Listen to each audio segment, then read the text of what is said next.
What really makes a champion? Is it just pure grit? Or, I don't know, destiny? Or is there something more, like a hidden blueprint, a scientific recipe for greatness? Well, today we're going to try and unlock the secrets of athletic talent. Okay, so let me introduce you to the Mansourian sisters. Their story is, wow. They came from a life of just incredible hardship in rural Iran. They were working in the fields from when they were just kids. And from that, they became wushu world champions, winning over 30 international medals between them. It's an absolutely remarkable story of pure determination. The writer Jose Saramago had this amazing quote. He said, "Hope is like salt. It's not food, but it gives taste to the bread." And for these sisters, you have to imagine that hope was the flavor that made their daily struggle bearable and really fueled their entire journey. But was it just hope and sheer back-breaking hard work? Or was there maybe a physical blueprint for their success, kind of hiding in plain sight the whole time? This is really the core question we're digging into today. How do we get from that raw human potential to truly elite athletic performance? So, let's peel back the layers of their inspiring story and take a look at the science that's humming away underneath. The key to unlocking this whole puzzle is a concept we've all heard of, but maybe don't fully get: physical fitness. So what even is physical fitness? We hear that term all the time, right? Well, the official definition is actually pretty cool. It's basically your body's ability to handle, everything life throws at it. Your daily tasks, fun stuff, and even those unforeseen emergencies, all without getting totally wiped out. It's the very foundation of what we can physically do. Now, to make this all a bit easier to digest, we can break down all the complex bits and pieces of fitness into 3 core pillars. I want you to think of it as your body's complete performance system. You've got the engine for endurance, the force for all your strength and power, and control for mastering movement. First up, let's fire up that first pillar, the engine. This is all about your body's endurance system. The fancy scientific term is cardiorespiratory endurance. But all that really means is how well your heart and lungs work together to get oxygen to your muscles when you're working hard for a long time. It's literally the engine that powers you, and it decides just how long you can keep on going. So how do you measure the size of this engine? Well, one of the classic and just beautifully simple ways is the Cooper test. The instructions couldn't be more straightforward. Run as far as you possibly can in 12 minutes. That's it. All right, so let's put some real numbers on this. What does the Cooper test actually tell us?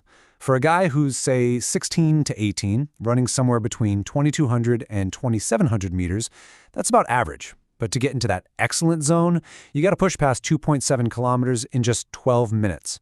That's really moving. And for context, for girls in that same age range, an excellent score is anything over 2,100 meters. We're talking about a seriously powerful engine at work here.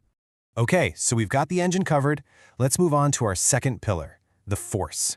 This is where we get into the nitty-gritty of strength and power. Now, it's funny. People use these two words, strength and power, almost interchangeably. But in biomechanics, they are worlds apart. Strength is the absolute maximum force you can produce. Think lifting a super heavy weight. But power? Power is all about applying that force quickly. It's basically explosive strength. And this is a perfect way to picture the difference. On the left, a 1-rep max squat. That measures pure strength. How much can you possibly lift, period.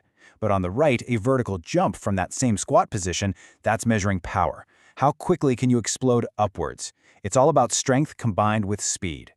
And that jump actually has a name. It's the Sargent Jump Test. It's a total go-to for coaches and scientists because it gives you a clean, simple measurement of an athlete's explosive power in their lower body. So let's put some numbers to that too. If we look at the data for a teenage girl, a jump between 34 and 44 centimeters is pretty average. But to be considered excellent, you need to launch yourself more than 44 centimeters straight up in the air. For boys in the same age range, that excellent mark is a massive 56 centimeters. That is some serious explosive force. All right, time for our final pillar, control.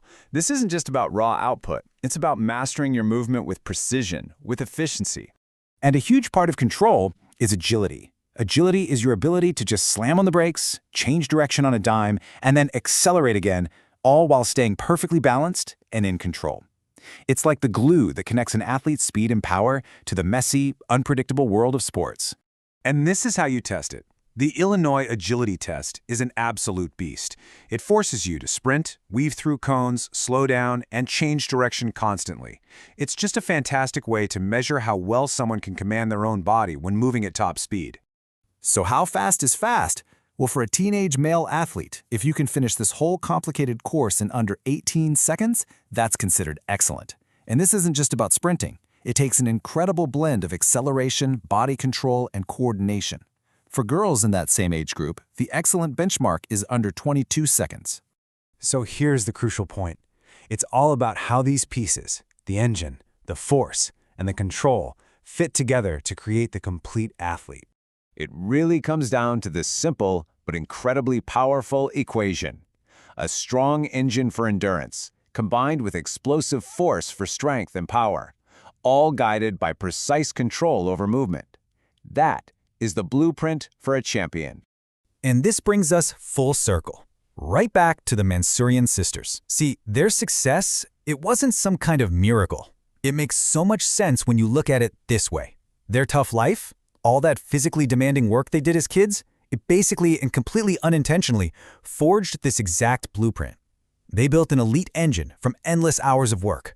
They developed incredible force from daily labor. And they found a resilient sense of control just from navigating hardship every single day. Their environment literally built them into world-class athletes before they ever even stepped foot in a gym. But here's the thing. This blueprint isn't just for world champions. It's a framework for human potential that exists inside every single one of us, just in different combinations and proportions. So the real final question is this: what untapped potential is just waiting to be unlocked in you?